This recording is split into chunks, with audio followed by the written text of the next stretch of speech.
The Forgotten Files, Episode 1, the Undelete File, the return. It had been exactly 1 week since they had sworn to never look at another file again. After what happened with File_011, the group had agreed, no more digging, no more searching, no more tempting fate. But even as they deleted every trace of the files, wiped their drives clean, and burned the hard copies of the corrupted recordings, something inside them lingered. A whisper at the back of their minds. A presence in the dark corners of their rooms. A feeling of being watched. Chris sat alone at his desk, staring at his laptop screen. He had checked, double-checked, that everything was erased. The previous files were gone, yet something remained. At 3:33 a.m. his screen flickered. A single notification appeared. Download complete. File_012.wmv. His stomach twisted into a knot. His hands trembled. This wasn't possible. The files had been destroyed. Nothing was left. But there it was, waiting.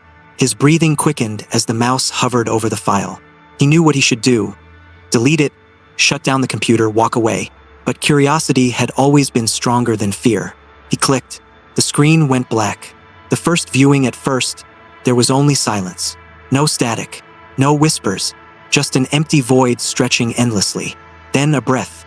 Not his. On the screen, a darkened hallway slowly emerged.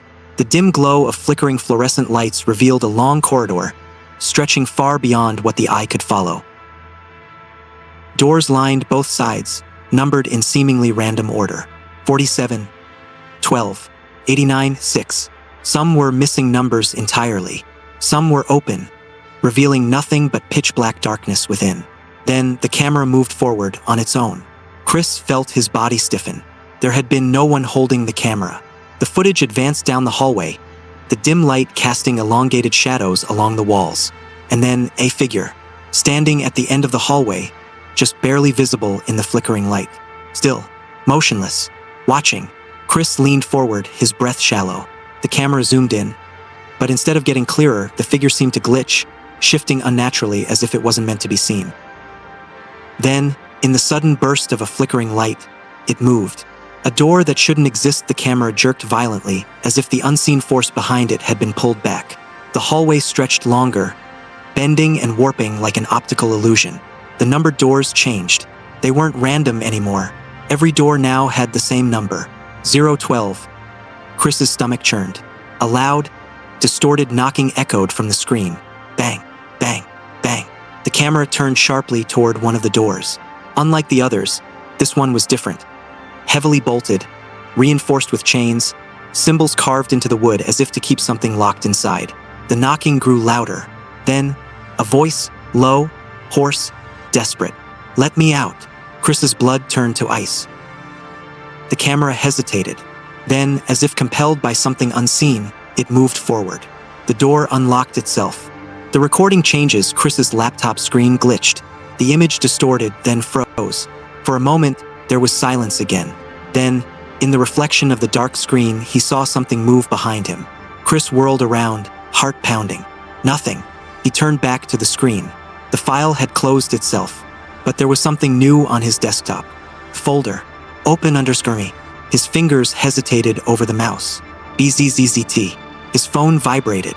A text notification appeared. Unknown number. "Why did you stop watching?" His breath hitched. His heart pounded against his ribs. The moment he looked back at the laptop, the file reopened on its own. And this time, the footage wasn't of the hallway. It was of his room. The camera feed was live. And standing in the reflection of his screen, just behind him, was the figure from the video. A new discovery. The air in the small apartment was thick with tension. Even though it had been nearly a week since the last File_011.wmv, none of them had spoken about it.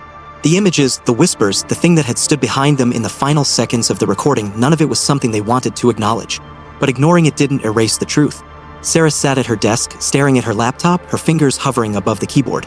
Every night since the last file had ended, she had dreamt of the shadows. They were not nightmares exactly, but rather something worse. Something that felt real, as if the file had not ended but had instead seeped into reality. A notification blinked at the bottom of her screen. New file detected. File_012.wmv. Sarah's breath hitched. She hadn't downloaded anything. None of them had. Her phone buzzed. A message from Ethan. "Tell me you didn't open your laptop." Her stomach tightened. She typed back quickly. "It's here, isn't it?" Pause. Then, yes, it's on all of ours. The unfinished recording 15 minutes later, Sarah, Ethan, and Marcus were gathered around Ethan's desk.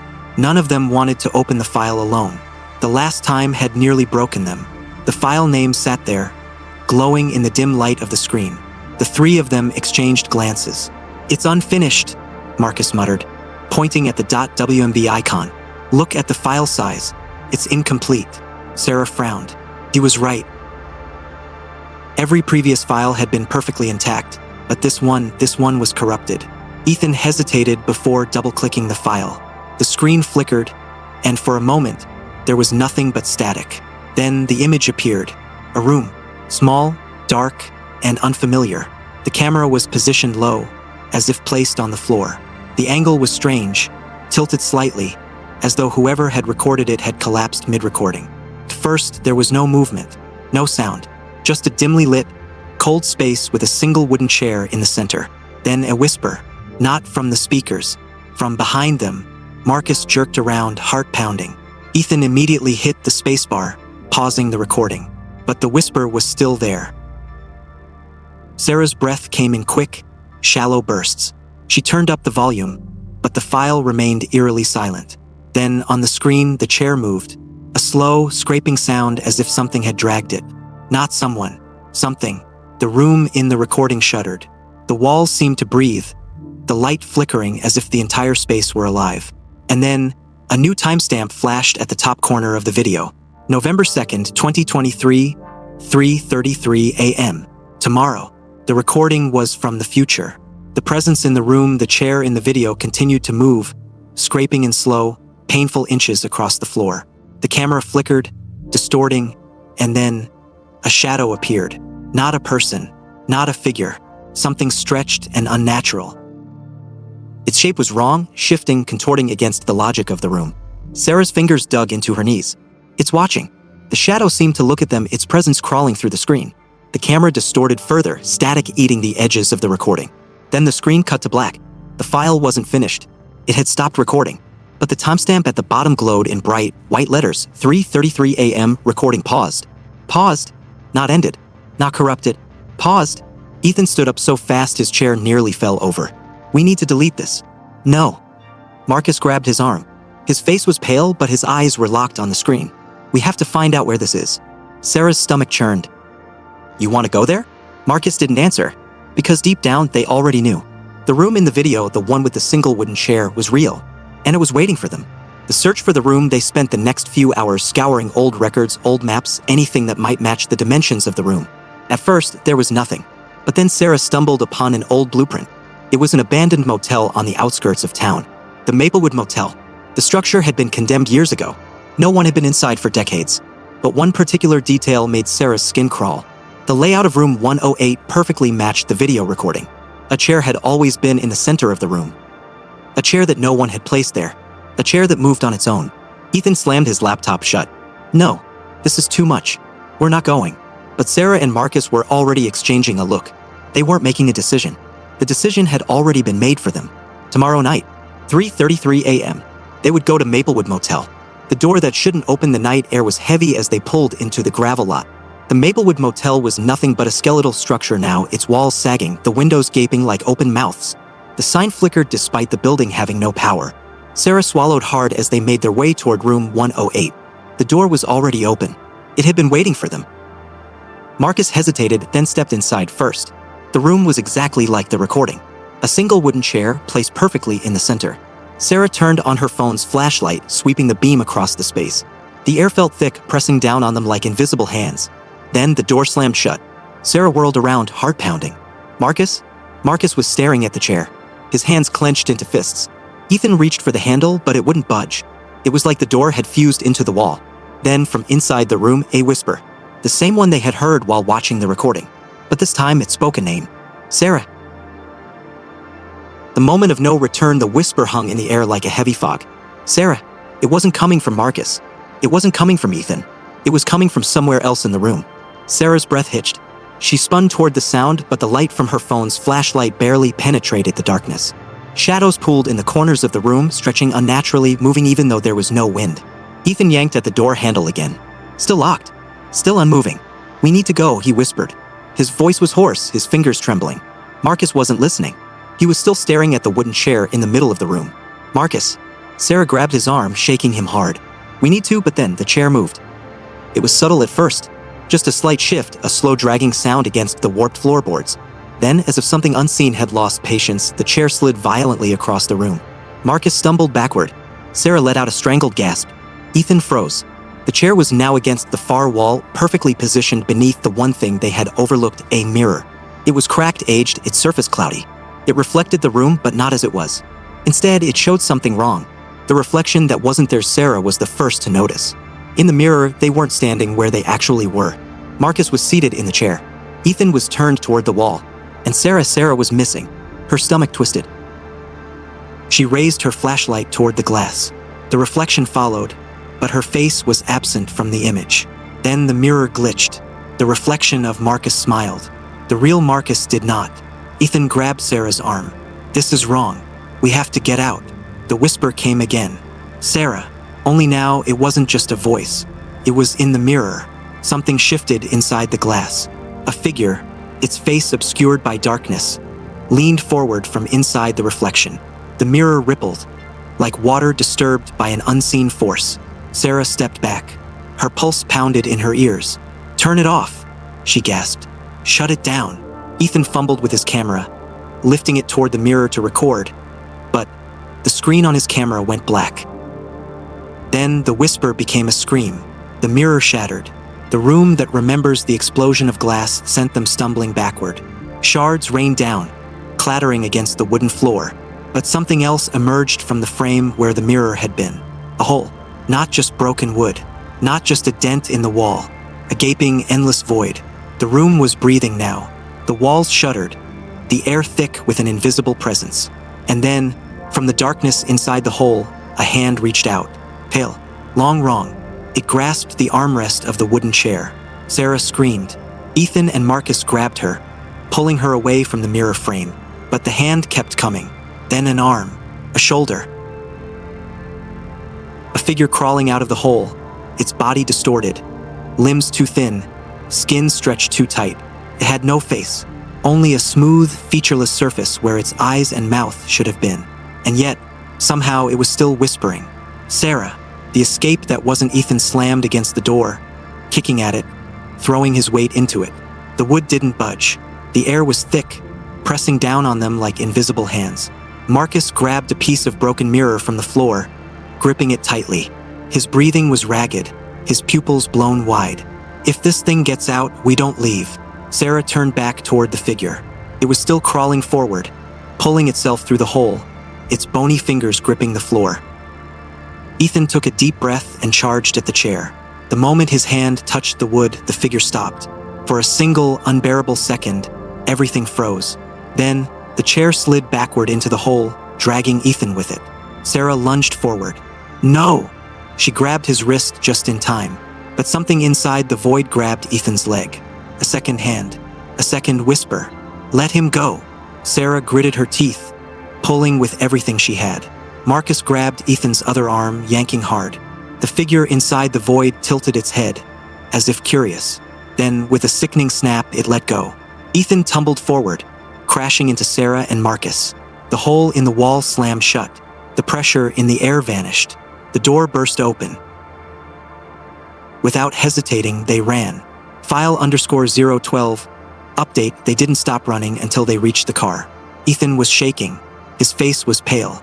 "It touched me," he muttered. "It was real." Sarah turned back toward the motel. The building stood silent, as if nothing had happened. She pulled out her phone. The video file was still there, but now the name had changed. File_012 unfinished. It wasn't over. They had left the room, but the room had not left them. The drive that never ends the road stretched endlessly before them, the headlights carving a narrow path through the pitch-black night. Sarah gripped the wheel tightly, her knuckles white, while Ethan sat beside her, staring at the flickering numbers on the car's digital clock. 2:47 a.m. Hadn't it been 2:47 a.m. for a while now? Neither of them had spoken in several minutes, but the silence was growing unbearable. The only sound was the low hum of the engine and the occasional chirp of crickets in the distance. Ethan shifted uncomfortably, his fingers tapping an uneven rhythm on his knee. "This road. It feels longer than it should," he finally muttered. Sarah didn't respond. She was too focused on the creeping feeling in her chest. Something was wrong. She had checked the GPS 10 minutes ago. They were supposed to have reached the highway exit by now. Yet the road stretched on. The motel sign they had passed earlier, Route 17 Motor Lodge, flashed in the distance again. Sarah's breath hitched. "No, that's not possible." Ethan turned to her, his brow furrowing. "What?" She pointed out the window.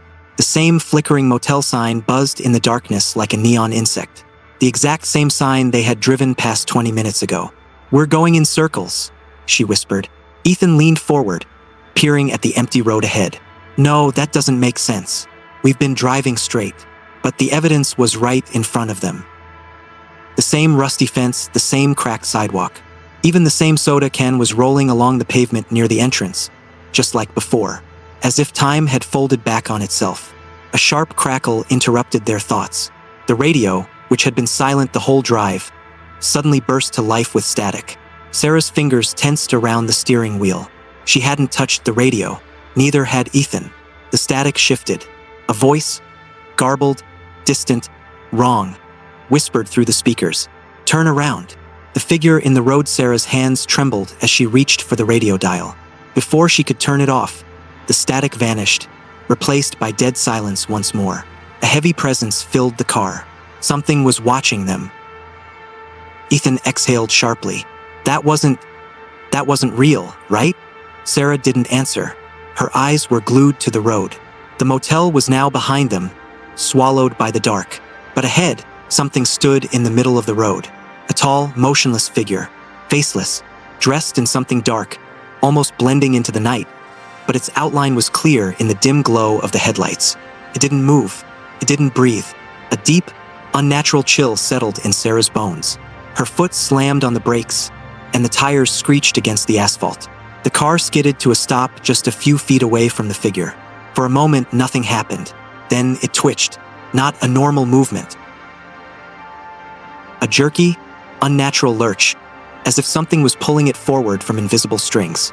Sarah's breath hitched. Ethan grabbed her arm, his voice tight with fear. Go now." The figure moved. It didn't step forward. It shifted. 1 second, it was standing in the middle of the road. The next, it was closer. Sarah didn't need another warning. She slammed her foot on the gas, swerving around the figure as the tires screamed against the pavement. The car roared forward. In the rearview mirror, the figure remained standing in the same place. Then it turned its head toward them, and it smiled. The motel that never lets go. Sarah didn't slow down. The speedometer crept past 70, then 80. She didn't care. She just needed to get away. Ethan was breathing hard, his fingers gripping the door handle as if bracing for impact. "Tell me you saw that. Tell me that was real." "I don't want to think about it," Sarah whispered. The GPS had stopped working. The clock still read 2:47 a.m. A sign loomed ahead, barely visible in the darkness. Route 17 Motor Lodge. Sarah's stomach dropped. The motel stood at the side of the road, exactly where they had seen it before. The flickering neon sign buzzed softly, casting an eerie glow against the cracked pavement. A single chair sat in the parking lot, facing the road, and it scraped against the pavement. Sarah slammed on the brakes again. The car screeched to a stop. Her hands were shaking too hard to keep driving. Ethan reached for the door handle. "We have to go inside." Sarah's head snapped toward him. "Are you insane? We don't have a choice." The radio crackled to life again.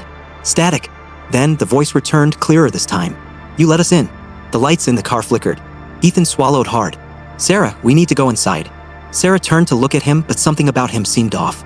His face was pale, eyes too dark in the dim glow of the dashboard lights. For a moment, she wasn't sure if she was looking at her best friend or something else wearing his face. The chair in the parking lot scraped again, and this time it was facing them. The next file, the motel door creaked open as they stepped inside. The air smelled old, damp, like something that had been sitting untouched for decades. The lobby was empty. Dust-covered furniture sat motionless under the dim, flickering light of a single chandelier. A computer sat on the check-in counter. The screen was on, and on it, a single file_013.wmv. Ethan's breath caught in his throat. No way. Sarah's fingers hovered over the mouse. It moved on its own, clicking the file open. A new video began to play. The screen showed them, standing exactly where they were now. Same postures, same expressions of fear. But then in the video, the motel door behind them slowly creaked open, and something stepped inside. A whisper slid through the air behind them, cold and close. "You already know how this ends." The screen glitched, the power cut out, and the discovery the air was thick with an unnatural silence as Ryan stared at the laptop screen. The cursor blinked, waiting for him to make a decision. It had been a week since the events surrounding file_011, and he had convinced himself it was over. The nightmares, the voices, the shifting shadows, he had willed them into non-existence. But denial had a short lifespan, because now, sitting on his desktop, was a file that should not exist. File_012.wmv. Ryan had never created it. He had never downloaded it. Yet there it was, nestled among his old folders, waiting. The timestamp read, created November 2nd, 2023, 3:33 a.m. The exact moment the last file had ended. His fingers hesitated over the mouse. This wasn't just another corrupted video. He knew, he felt, that opening this file would bring him closer to whatever had been whispering through his walls. But curiosity was stronger than fear. Click. The screen flickered and the video began to play. The footage static washed over the screen, the faint hum of white noise crackling through the speakers. The darkness of the footage was suffocating, but gradually an image formed. A room. Ryan squinted. The space was dimly lit, but he recognized it immediately. It was his apartment. Except it wasn't. The details were wrong. The furniture was in the same place, but the walls were different. They seemed decayed, worn down by time and something else, something unseen. A thin layer of dust coated every surface. His coffee table had deep scratches, jagged and irregular, as though something had clawed at it in desperation. And then the camera shifted. Someone was holding it. The footage was shaky, moving slowly through the apartment. Whoever was recording did not make a sound, but their presence was unmistakable. They walked to the hallway mirror, Ryan's mirror. For a moment, nothing happened. Then the reflection moved on its own. Ryan's breath hitched. The figure in the mirror looked like him, but there was something wrong with the eyes. They were hollow, deep wells of darkness, consuming all light. The reflection smiled. And in that instant, Ryan saw it, a shadow standing behind his mirror self, taller, formless, its edges shifting like smoke. Then the screen glitched. The message, the static cleared, revealing a different scene. This time, the camera was aimed at a desk. Not just any desk, his desk. A sheet of paper lay there, its surface covered in scrawled handwriting. The words were illegible at first, but the camera zoomed in. The ink was smeared, written in a frantic, desperate hand. Ryan leaned in, heart pounding. The text became clearer. "You let it in." The screen flickered violently. "It is watching." A distorted voice emerged from the speakers, layered, inhuman. It wasn't from the video. It was inside his apartment. Ryan scrambled up, heart hammering, eyes darting around the room. The whispering was everywhere. Then his mirror cracked. The reflection, the sound was sharp, slicing through the air. Ryan turned to face the mirror. The crack started from the top corner, jagged like a lightning bolt, running downward. The reflection had changed. His other self was still smiling, except now it was moving on its own. Ryan's reflection raised a hand, fingers twitching unnaturally. It pressed its palm against the glass, and the mirror shuddered. A low groan echoed from within, like something shifting, something awakening. Ryan took a step back, but the reflection didn't. It leaned forward, pressing harder against the glass. The whispering grew louder. The shadows in the corners of his room twisted unnaturally. And then the mirror shattered. The breaking point, Ryan staggered backward as shards of glass exploded outward, scattering across the floor. The lights flickered violently, plunging the room into darkness. And then he felt it. Presence. Not just watching. Here. The whisper became a voice, low and distorted.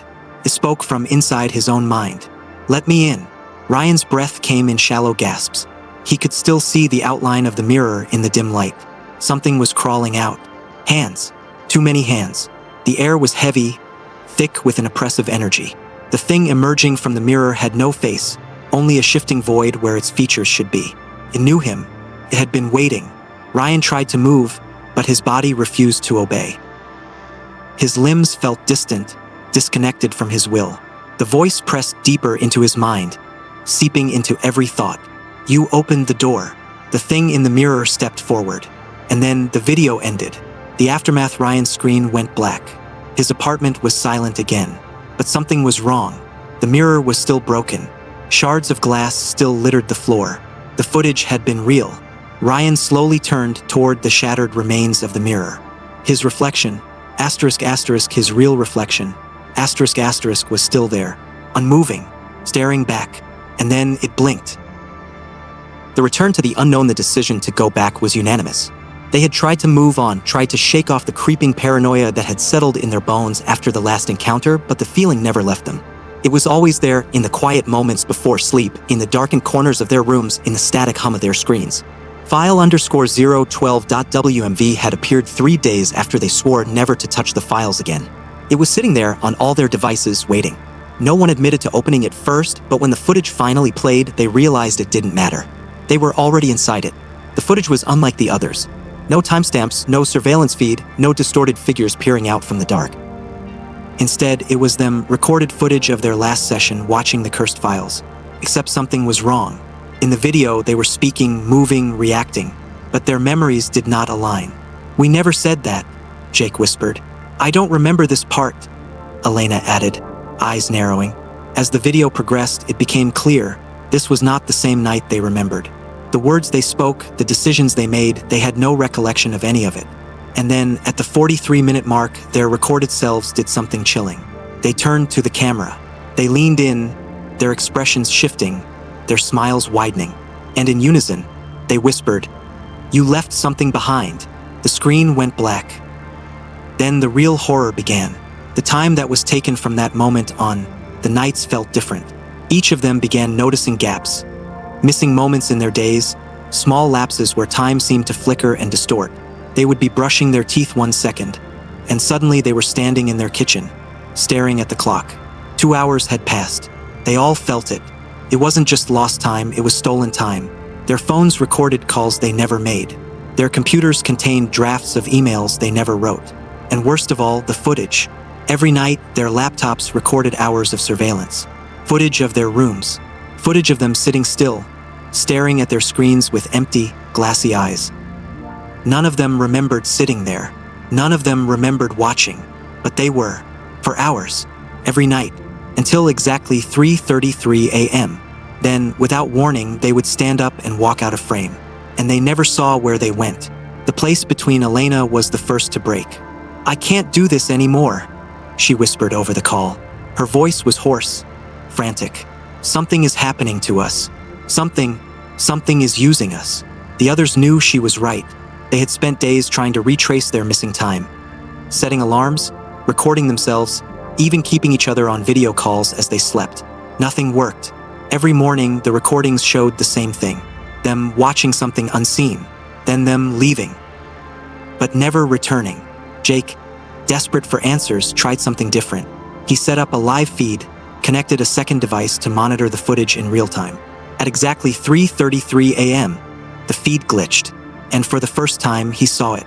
Not the distorted figures from before, not the shadows lurking behind them, but something far worse.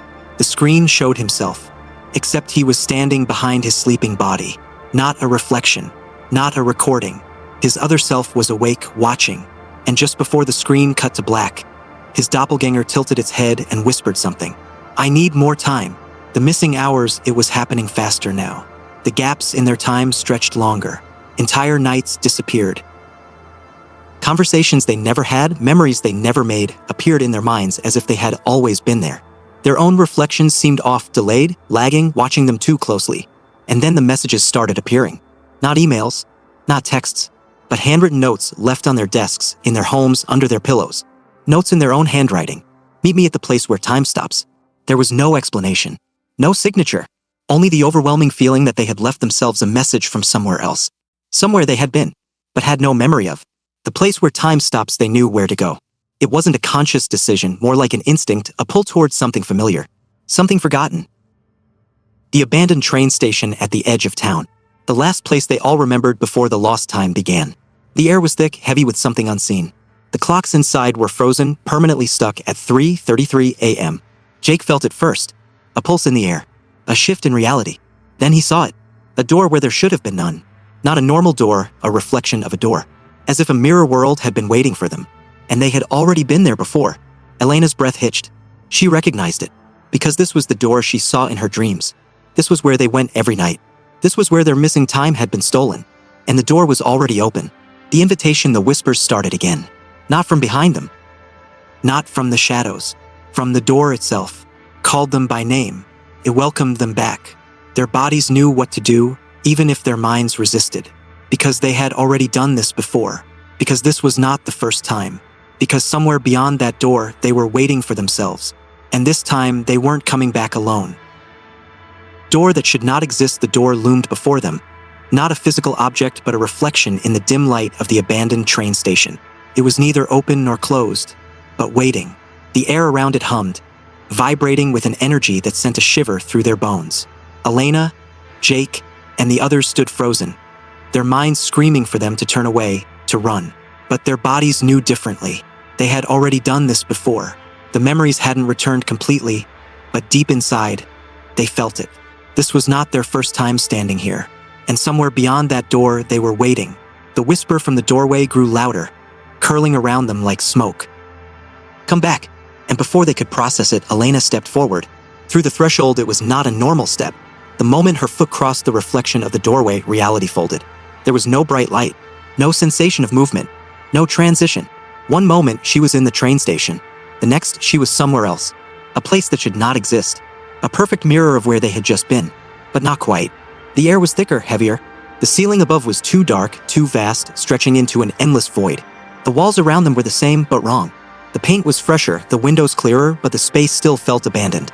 It was like stepping into a memory of a place that had never been forgotten. Jake appeared beside her, then the others. And just like that, they were inside. The doorway behind them was still there, but when they turned, their reflections were gone. The mirror versions, something felt off about the air, as if it was pressing against their skin with an invisible weight. Then they saw them, themselves, not reflections, not recordings, their mirror versions, standing across the room, unmoving, watching. Jake's stomach twisted. The version of himself standing just a few feet away was identical. Same clothes, same stance, same terrified expression. But the eyes were different, too wide, too aware. Then they smiled, at the exact same time. A slow, deliberate grin stretching wider than it should, filled with something that was not human. And in unison, they spoke. You should not have come back. The rules of the other side. Elena's heart pounded. What the hell is this? The mirror versions didn't move. Jake took a slow step forward. Who are you? His other self cocked its head, smiling wider. You, but better. The words were wrong. The voice sounded like his, but layered, distorted, doubled. Then, without warning, they moved. Not walking, not running, shifting, a blink. And suddenly they were closer, too close. The air thickened, and Elena felt a pressure in her head. A thought that did not belong to her slipped into her mind. You have to leave before the clock resets. She felt the words more than she heard them. Her head snapped up. A clock hung on the far wall. It wasn't there a moment ago, and the hands were moving backward, counting down to 3:33 a.m. The game they didn't remember playing. A sudden pulse of wrongness filled the air. The mirror versions shifted again. Jake reached for Elena's arm. We need to leave, but the mirror versions shook their heads in unison. You cannot leave until the game is over. Elena's breath caught. What game? They smiled. The one you started. The clock ticked louder, and the room changed. The walls shifted, stretching outward. The ceiling disappeared into a void of swirling darkness. The floor vanished beneath their feet. For a moment, there was nothing. Then the world snapped back into place. But it was no longer the train station. The forgotten challenge. They were standing in a room that felt familiar. A place they had been before but could not remember. A table stood in the center. On it, 5 objects. A key, a mirror shard, a stopwatch, a burned notebook, and a sealed envelope. The mirror versions stood across from them, waiting. Jake's voice was unsteady. What is this? The mirror versions tilted their heads in unison. Your way out, if you remember the rules. The countdown continued. Elena's pulse raced. They had played this game before, but they had no memory of it. And if they lost, they might never leave. The wrong choices, the rules were buried in their minds, fragments of something they had once known. The stopwatch ticked faster. Elena's hands hovered over the objects. The key, the mirror shard, the notebook. Jake whispered, "What if we pick wrong?" The mirror versions spoke at the same time. "Then you stay." The pressure in Elena's skull intensified. A whisper slithered through her mind. "You left something behind. That is the only way out." Her fingers brushed the burned notebook, and suddenly, a rush of memories flooded in. Images of them standing in this exact room, playing this exact game, over and over and over, each time making the wrong choice, each time losing more of themselves. The clock ticked louder. Her mind screamed, "Don't pick the notebook." Elena yanked her hand back. Her breath was unsteady. "It's the key. We have to take the key." Jake hesitated. The mirror version smiled. Then, without warning, the lights went out. The reset in the darkness, they felt it.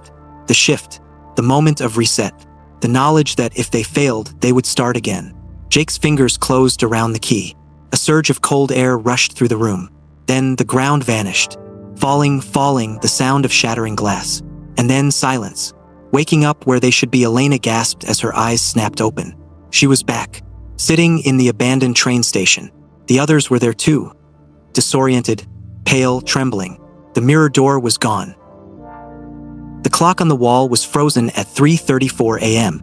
Jake's hands shook as he reached into his pocket and pulled out the key, a real solid key, the last thing he had grabbed before the world collapsed. Elena stared at it, her breath shallow. Does this mean? The sound of static filled the air. A new file appeared on their laptop screens. File_014.wmv. And then the whisper returned. "You are not free yet." The new file, the screen flickered. File_014.wmv. No one had touched the laptop. No one had clicked anything. And yet, the file was open. The static grew louder, vibrating through the speakers, making the air feel heavier. It wasn't just noise. It was a presence. Elena, Jake, and the others stared at the screen. Their hands were cold, their breathing shallow. They knew what would happen if they pressed play. And yet Jake clicked it. The video began, and they saw a door. A door that should not exist. The footage was dark, illuminated only by a flickering light above the doorway. It wasn't anywhere they recognized. The walls looked like concrete, damp and cracked, like the inside of an underground facility. The door itself was old, metal, rusted around the edges. But that wasn't what made their stomachs twist. It was the sign above it, written in what looked like scratched metal. For words, "The unseen room. Do not enter." A figure appeared on the screen, walking toward the door. It was Elena. A message from the future? Elena's chest tightened. No, that's not me. But it was. The same clothes she was wearing now. The same scratches on her arm from when she tripped earlier. The version of her on the screen hesitated. Then she reached for the handle. "No," Jake muttered. "Don't do it." But the Elena in the footage could not hear him. She pulled the door open. The moment the door cracked open, the screen glitched. The video froze. The audio warped. A whisper bled through the speakers. A voice tangled in static. "You were never supposed to see this." Then the laptop shut off. Every light in the room died. And somewhere in the darkness, a door creaked open.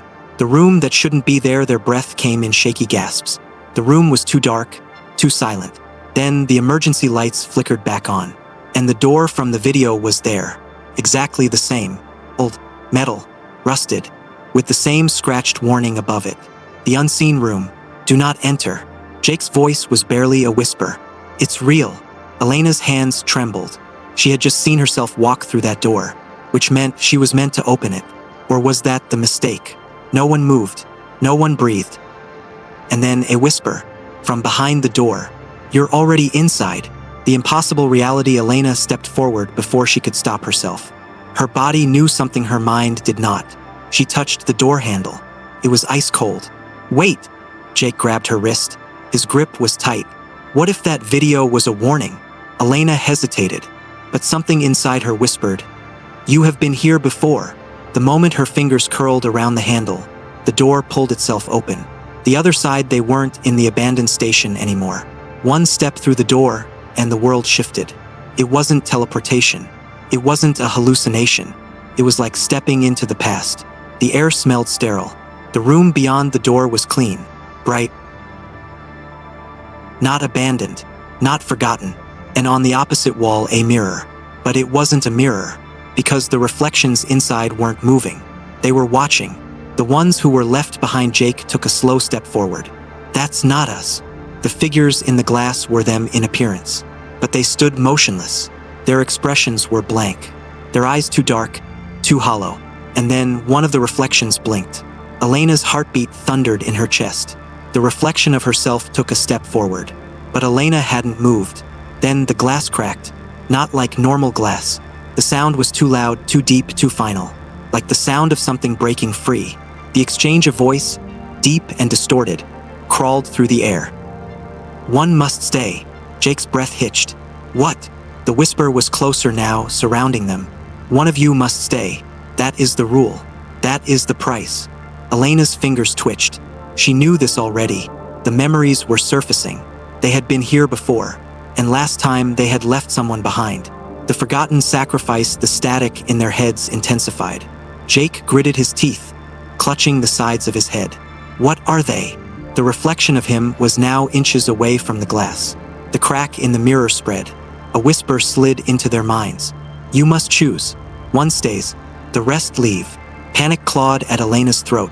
No, there has to be another way. But the glass continued to crack.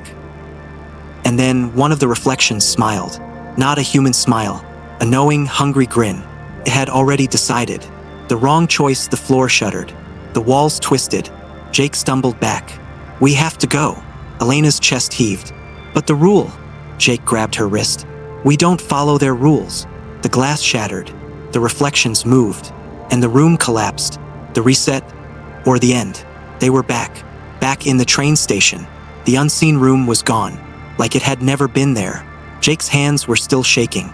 Elena pressed her palm to her chest. Her heartbeat wild. They had escaped. They had broken the rule. But had they really? The laptop screen flickered back to life. A new file appeared. File _015.wmv. Elena's stomach twisted. Jake whispered, Do we watch it? Elena's mouth went dry. Then she turned and froze. There were 5 of them before they entered that room. But now there were only 4. Someone was missing, but no one could remember who. And on the laptop screen, the new file was already playing. The last file. They had come too far to turn back now.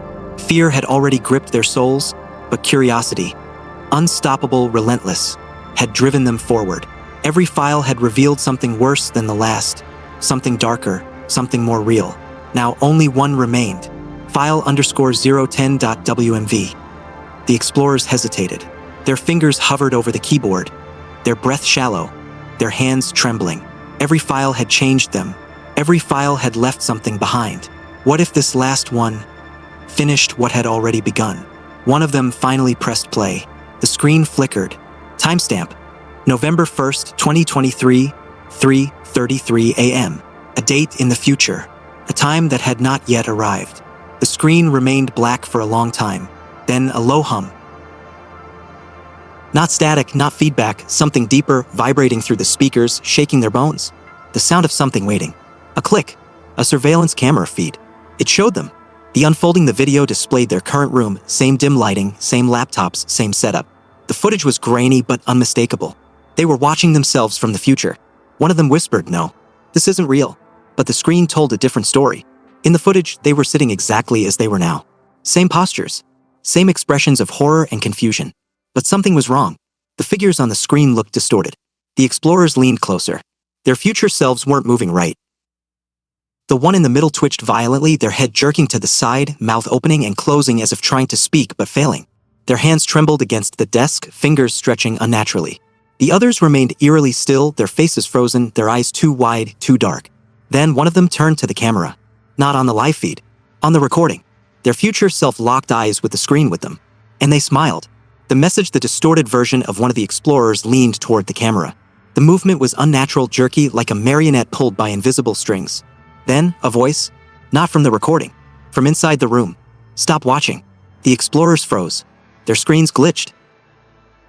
The recording continued playing on its own. On screen, the distorted version of themselves leaned forward again, lips moving in slow, deliberate motion. A whisper seeped through the speakers, low and breathy, as if it were inches away from their ears. It was layered, a voice tangled in static, neither fully human nor entirely inhuman. It crawled through the air, wrapping around them, seeping into their skin. The sound carried a feeling, cold, invasive knowing. You already know how this ends. The lights in their room flickered. One of them scrambled for the power button, trying to shut down the laptop, but the screen remained on. The file refused to close. The distorted figure on the screen stood up. And in the room behind them, a chair scraped against the floor. The explorers spun around, their eyes scanning the room. Nothing. They turned back to the screen. The footage now showed the room empty. Their future selves were gone. Then, a new timestamp flashed on the screen. November 1st, 2023, 3:34 a.m. A single second after the previous timestamp. But the room remained empty. Their hands shook as they watched the cursor on the screen move on its own, navigating the laptop's desktop. A folder opened. A new file appeared before their eyes. File_011.wmv. They didn't make that file. The cursor hovered over it. The file clicked open. The screen flickered, and the footage showed the door behind them slowly creaking open. The end or the beginning? A chilling wind swept through the room, carrying with it the unmistakable scent of something old, damp, decayed. The footage continued to play. Shadows pooled in the corner of the screen, something shifting, moving just beyond sight. The whisper returned, but this time it came from the walls. "You let us in." The explorers scrambled to shut their laptops, unplug the hard drives, erase everything. But the screens remained frozen, the video looping endlessly. The shadows on the footage moved closer. And then the power cut out. The room grew colder. A presence loomed just beyond their perception, pressing against the walls, suffocating the air. Their breath hitched as the monitors flickered, casting eerie, broken light across their faces. Then, as if the shadows themselves had been waiting, darkness swallowed the room. And a voice, low and familiar, whispered one final phrase, "Now we're you."